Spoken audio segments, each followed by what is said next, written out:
are those that don't have information. We went through to do all the research to get the information so that we can treat patients. Do your research. Don't just sit down and say, send me some more articles and send me science. There are over 500 articles worldwide that talk how good this drug is. Do your research and be a patient advocate. The last set of doctors that I'm going to talk to are the ones that I call the good Germans. You see, during the Holocaust, there were good Germans, good people that disagreed with what was being done to the Jews. But they stayed in their houses and they did not speak up. They hid behind their curtains, tried to close the door so that they didn't see it. They were not bad people in their hearts, but they were complicit. And because of that, millions of Jews died. There are many doctors in this country today that know hydroxychloroquine works because they inbox me all the time. I've treated most of them. I've treated their family members. They are scared for their license. They are scared because where they work, their company will fire them. They are scared because they lived in a leftist city. They are scared because they are young with 2 children and this is their profession, and if something happens, they're not going to have money to feed their children. Because of that, you've become the good Germans. You're watching Americans die because you're scared for your license. You're watching people die because you're worried that you lose your job. My question to you is that when these diabolic people, the Gileads and their like, are done, do you think your family will be protected?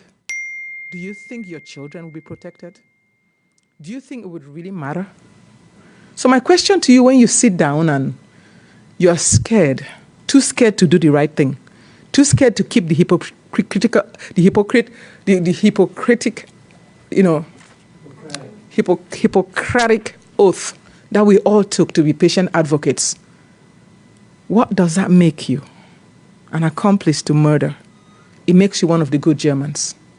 I'm just saying this because, you know, they can attack me. They can attack Dr. Oso.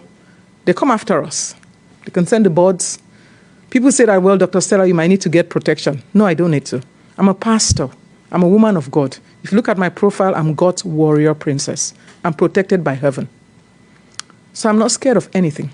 But I'm just saying that you that is sitting down there, scared for your license, for food, and you're allowing people to die worldwide because of this. You're not different than a murderer. You're not different than Hitler. This is one situation where the good Germans is a good way to talk to you people. So I'm saying, if they can destroy 1 or 2 of us, but they cannot destroy a multitude of doctors. They can come after me, but they cannot come after 500, 5,000, 2,000, 10,000, 20,000 doctors. It is time for every single one of you to arise. Every single doctor in every state, and say enough is enough. If your hospital, your group will not use this medication, take a walk. Quit.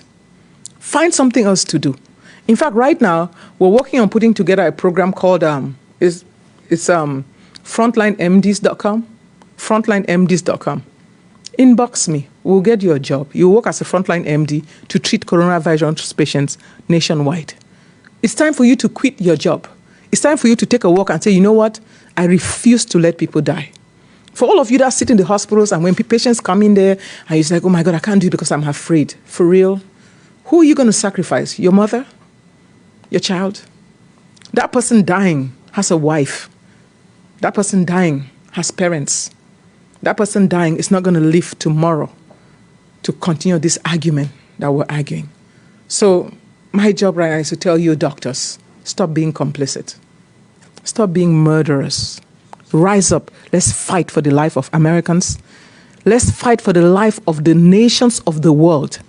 And let's stop Gilead, Fauci, WHO, and whoever else is out there that thinks that human life is bigger than $1 billion, is smaller than $1 billion. Because you know what? Trillions of dollars is not worth one human life. And that's all I will tell you people. Next time you say I'm afraid, remember these words. Thank you.